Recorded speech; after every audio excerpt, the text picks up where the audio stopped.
Can you believe someone actually knocked on my door, handed me a bill for $550,000 as a defense compliance fee just to live in the house I already bought with my own hard-earned money? My wife, Emily, bless her, looked that woman dead in the eye and said, "Not a chance." That should have been the end of it. But the next thing I know, the cops are pulling up out front. And here's the kicker: the officer doesn't even ask what's going on.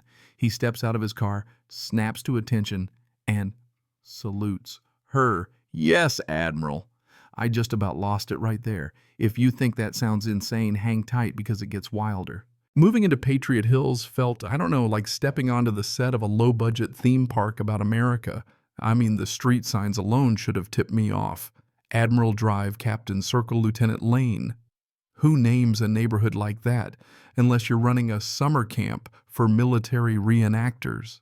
We'd barely finished unpacking when this woman shows up at our front door, middle-aged, sharp chin, and wearing what looked like a knockoff military blazer. Two shiny, huge buttons, like something she picked up at Party City on her way over. I should have trusted my gut right there.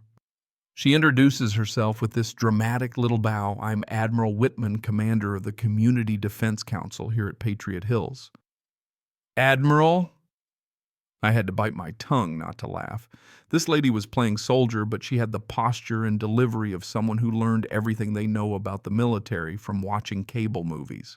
That's when she handed me the paper that changed everything. Defense Compliance Fee Assessment, it screamed across the top. And there it was, in big, bold numbers, $550, $1,000. I stared at it like it might morph into something reasonable if I blinked enough times. But nope, 550 grand written out in both numbers and words just to live in the house I already owned. Now, I might be a civilian these days, but I spent enough time in the service to smell nonsense before it even gets close. I hit her with the most basic question any real vet would ask. "Excuse me, what unit did you serve with?" She hesitated, eyes darting, then gave me that line. "We've all heard in bad movies. That's classified, soldier." "Lady, come on." Unit assignments aren't classified. You can Google most of them. She was a fraud and not even a creative one. Emily stepped into the doorway just as Admiral Elaine started talking about how this fee would make us defense ready. Defense ready for what? Door-to-door magazine sellers. Emily took one look at the bill and said, "Cool as you please. We're not paying this." That's my wife. Straight to the point, cuts through BS like a hot knife through butter. But instead of arguing or negotiating, Elaine pulled out an official radio and started speaking into it using military-style codes calling for enforcement assistance at Grid 77. Within minutes, a police cruiser pulls up, lights flashing. The officer who gets out is youngish, maybe 40, and walks up the drive with that swagger some guys get when they think they're starring in their own show. But what happened next still makes my skin crawl. He marches right up to Elaine, stops and snaps a salute. "Yes, Admiral. Lieutenant Derek Whitman reporting for civilian compliance duty." That's when I realized the game was rigged. Same last name, family. This wasn't just a rogue HOA president. This was a coordinated con with the local police in on it. I'm standing on my own porch being asked by a cop to show my military service record to verify your eligibility for residence in this defense-ready community. Since when do you need a DD 214 to buy a house in America? I told him I was discharged. Not that it was any of his business. His face tightened. Elaine had already poisoned the well-painted herself as some kind of hero and me as the enemy. The neighbors were standing around just watching, nodding along as if this was perfectly normal. Nobody was questioning why a cop was saluting a woman in a Halloween costume. It was like they'd been conditioned to accept anything as long as it was wrapped in a flag. Every question Derek asked, my rank, my discharge status, whether I posed any security risk, felt like a punch to the gut. Emily stood right beside me, fists clenched.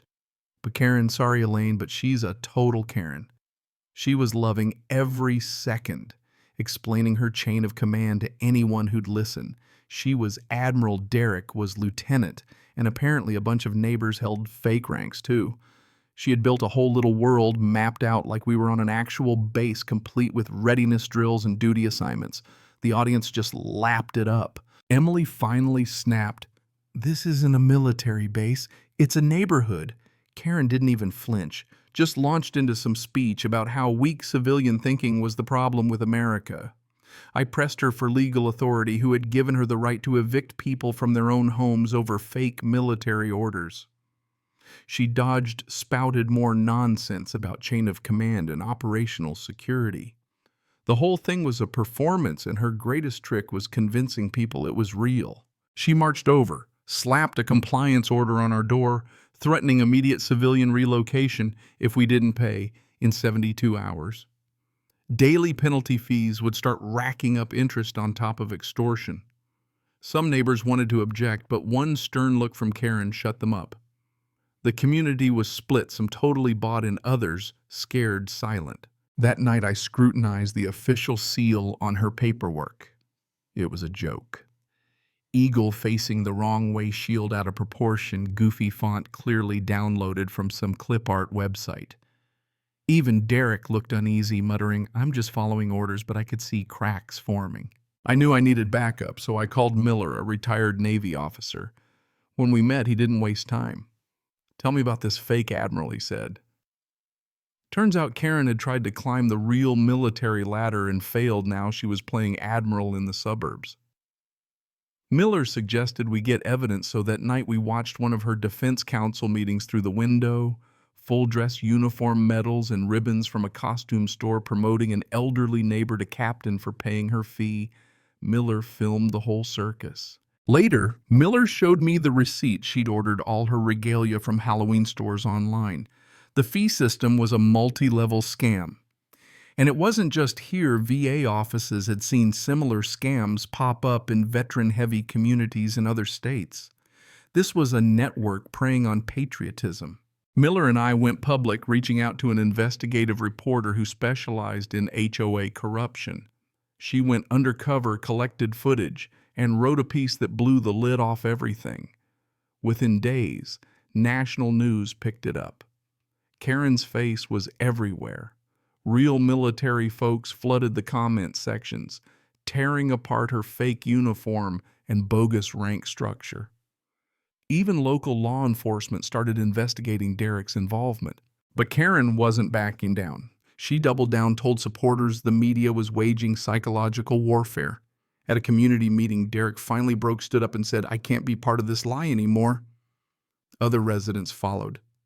Karen tried to rally the faithful, but the room kept emptying. Just when I thought things couldn't get any stranger, I got an email from a real Navy admiral. "Urgent meeting required." My heart stopped. At the base, the admiral told me the truth. Karen Whitman was the same civilian contractor who helped railroad me out of the military years ago. My disgrace was her cover for stealing millions through fraudulent contracts. When I moved to Patriot Hills, she recognized me and orchestrated the whole thing as revenge. That $550,000 bill, the intimidation campaign, the fake counsel, all of it was her vendetta against the one person who could expose her. The final reckoning came at a public meeting. The real admiral, standing before the whole community, challenged Karen to prove her military credentials. She failed every question, every basic test, couldn't even do a proper salute. Derek watched, devastated. Residents were stunned as the truth came out. Karen was arrested on federal fraud and impersonation charges. Derek cooperated, avoided jail, and started working to rebuild trust, helping real veterans this time. Patriot Hills dissolved. The fake defense council restored real HOA governance and started rebuilding, installing a memorial garden for real veterans, swapping out the military street signs for normal ones. The old banner's gone now. There's just an American flag and a sign, Patriot Hills Community Association. Anyone in cosplay uniforms, please exit via side road. It gets a laugh, but it's also a promise, never again. Emily and I still sit on the porch sometimes, flag waving overhead, listening to real military stories from neighbors who actually served. I think about everything we survived, how a fraud almost tore us all apart, how truth and community put us back together. It's a wild story, I know. But here's my question for you. If someone knocked on your door with a $550,000 bill and a fake uniform, what would you do? Have you ever seen something this crazy in your own neighborhood? Drop your story in the comments. Let's talk about what justice really means and how you'd handle it if it happened to you. And hey, if you got something out of this, hit that like button, share your thoughts, and let's keep this conversation going. Thanks for riding the emotional roller coaster with me. Buckle up, the next story's even twistier.